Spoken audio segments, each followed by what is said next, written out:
Hello and welcome to this week's edition of Energy Frontiers. I am Justina Okechukwu. This show has been proudly brought to you with support from the African Energy Chamber. We begin this package with headlines of energy quick takes from across Africa and around the world. Now, electric vehicles are expected to surge and displace over 5 million barrels of oil per day by 2030, with road transport accounting for over 40% of global demand. That's according to latest predictions contained in the 2023 Global EV Outlook of the International Energy Agency.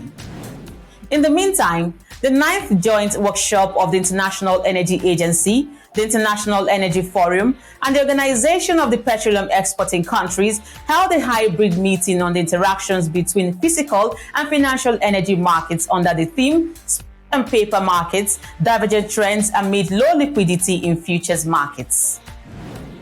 The Nigerian National Petroleum Company Limited this week signed a memorandum of understanding with Golar LNG, a Norwegian company, to build a floating liquefied natural gas plant in Nigeria. Golar LNG is one of the world's largest independent owners and operators of marine LNG midstream infrastructure. Global energy firm Aqua Power has inked a $123 million funding for the development of the 200 megawatt Kom-Ombo solar power facility in Egypt. The new financial package will be combined with an existing $14 million loan from the European Bank for Reconstruction and Development and $45 million from the Arab Petroleum Investment Corporation. Seplat Energy PLC, a listed Nigerian independent energy company, reported that its revenue grew by 36.9% to 152 billion naira for the first quarter of 2023, while profit before tax rose 3.2% to 39.5 billion naira year-on-year. Egypt-focused energy firm Capricorn Energy has appointed Randy Nelly as new chief executive to lead plans to return $575 million to shareholders following the launch of a reconstruction program that will divide its UK operations. Randy will join the company on June 1. And that was a snapshot of your energy news headlines. When we return, experts call for a sustained and diversified investment across Namibia's energy value chain. More on this in just a moment.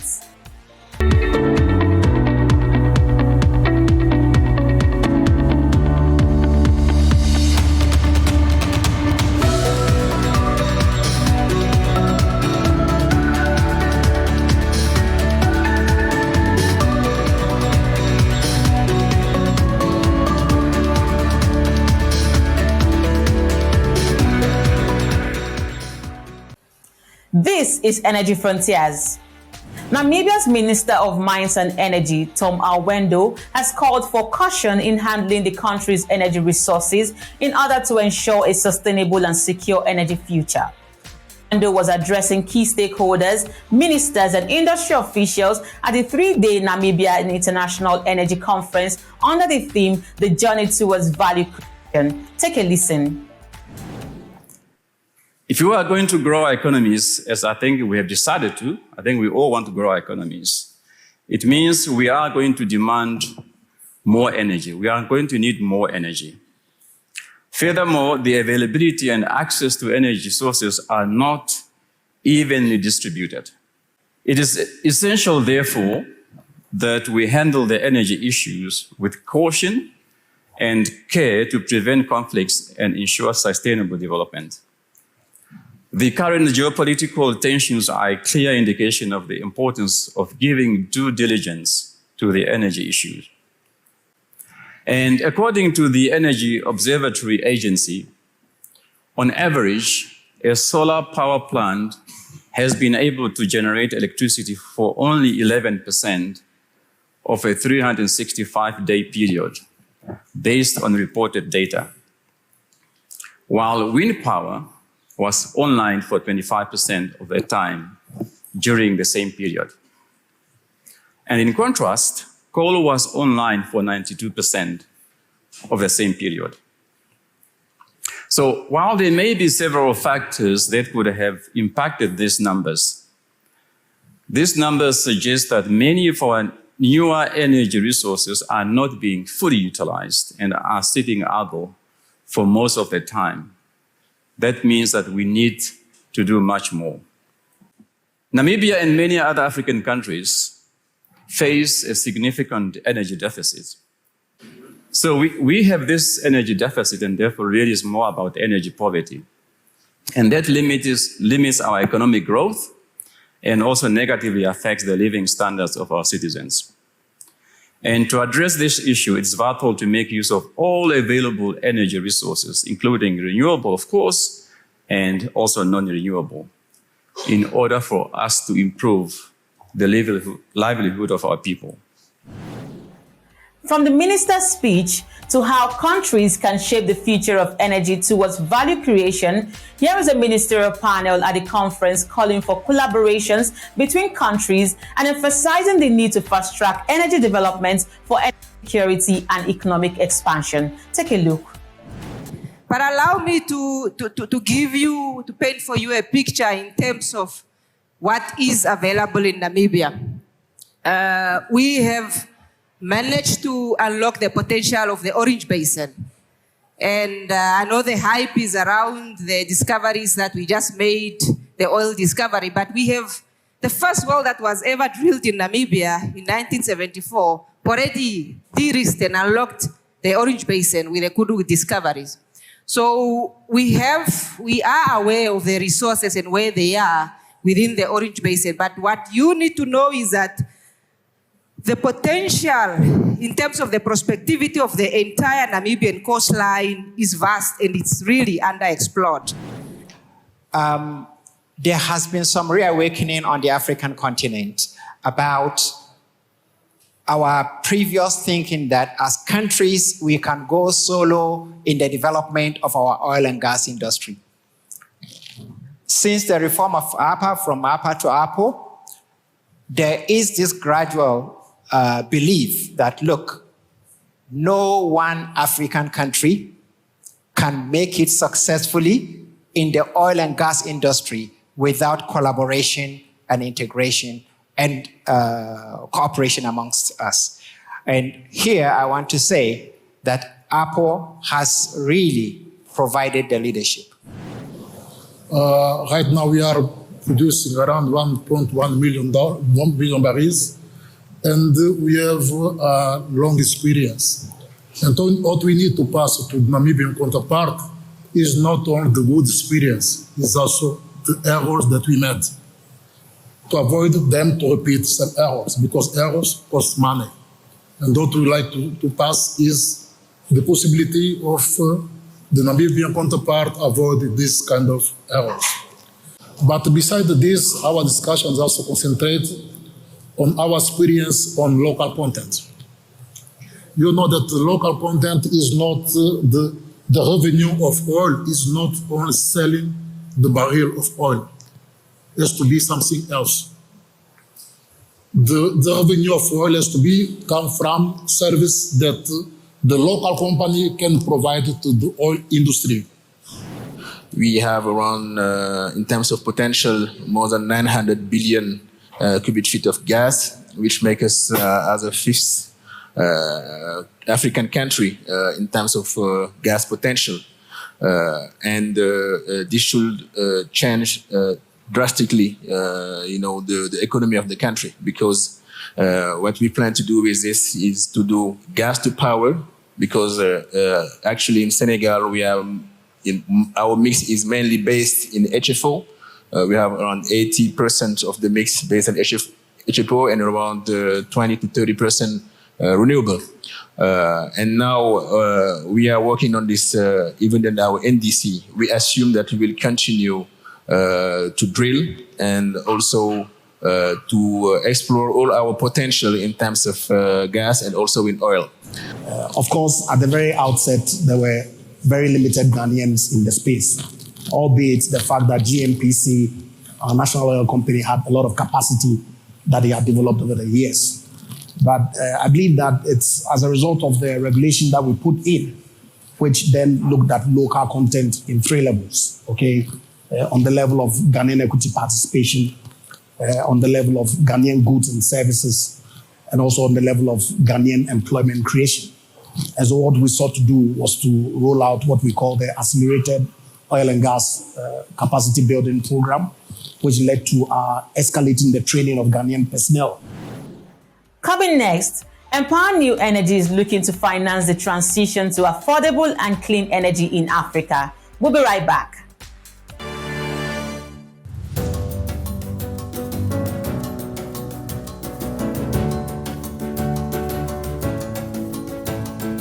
Imagine a future where tomorrow's solutions build a world of opportunities for all, and where human potential is truly realized, where every child has an equal chance in life, no matter where they were born.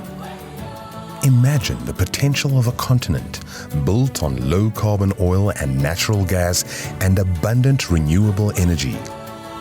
Imagine Mozambique, Angola, Nigeria, Uganda, Senegal, Egypt, Namibia, and Algeria being let free to develop their natural resources without pressure from wealthy countries to leave it in the ground. Imagine an Africa where we cut red tape bureaucracy and provide better fiscal terms so we can compete globally for energy investments. African Energy Week is the African Energy Chamber's annual event held at the Cape Town waterfront, uniting African energy leaders, global investors, and executives from across the public and private sector for 4 days of intense dialogue on the future of the African energy industry, showcasing the latest technologies and innovations to 5,000 plus registered delegates from over 100 countries and international professionals from across the global energy sector. Be part of the future of the energy industry and join the energy movement by becoming an official sponsor, exhibitor, delegate, or partner. African Energy Week.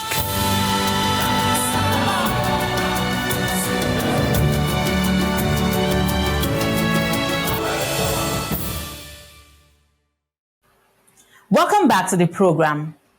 As energy costs continue to skyrocket, countries and companies have begun to embrace more ways to significantly cut down on the amount they spend on electricity.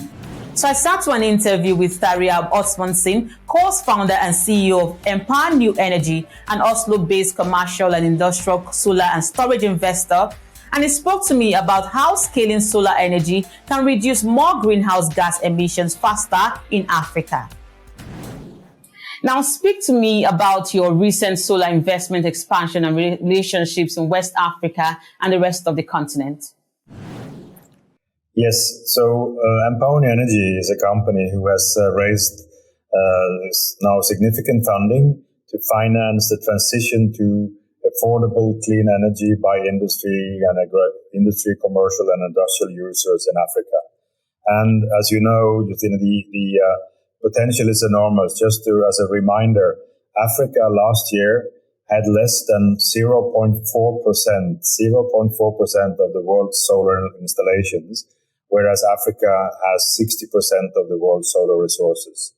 And Just Right in Nigeria, which is a fast-growing grocery store chain addressing the unserved markets outside the big cities of Nigeria, they have found that the energy cost is just unsupportable. And also they have found that in their communities, there's a lot of enthusiasm for moving away from polluting diesel generators to solar and batteries to power their stores.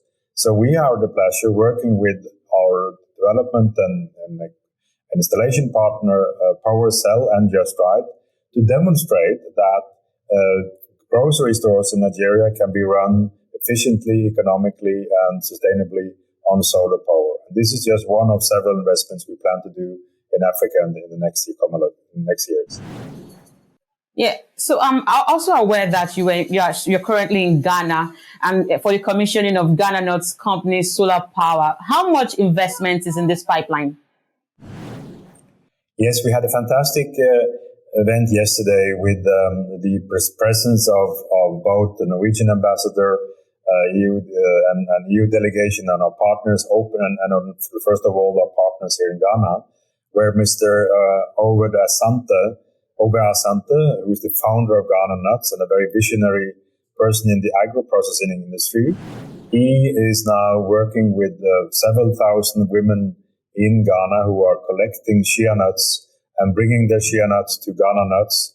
And Ghana Nuts is processing this into high-quality, high-valued products, which is then exported to Europe and Asia and United States for use in the cosmetics or pharmaceutical other industries and chocolate production. This is an example of the kind of development that we are supporting. And what we are doing is that we are now have opened the solar power plant, which will produce solar energy for this operation. So they will reduce not only their carbon footprint, but also reducing the energy costs of this operation. This was a 700 mega kilowatt peak production. And the good news is that we also signed at the same time the contract with the same owner of the Ghana Nuts Group for 2 new projects in the same group, because they are now so motivated to actually turn all their operations to solar, seeing that it saves energy cost and brings a lot of benefits for the environment and not least the future climate. The Namibian Ministry of Mines and Energy and the National Oil and Gas Agency of Angola signed the implementation framework on the existing MOU between the 2 neighboring countries. This took place at the just concluded Namibia International Energy Conference in Windhoek. And finally, registrations for the annual African Energy Week due 16th to the 20th of October at the waterfront in Cape Town, South Africa are still ongoing. Some speakers for the high-level event will include James Minukwe, Namibia's Hydrogen Commissioner, Keith Hill, CEO of Africa Oil Corp, John Hamilton, CEO of Panoro Energy, and Felipe Nyusi, President of the Republic of Mozambique. Go to the website now and book your seats. And that's how we wrap up the show for you this week. Remember to follow the program on Frontier Africa Reports website, subscribe to our YouTube, and follow us across all our social media handles as indicated on the screen. I am Justina Okechukwu. It's goodbye for now.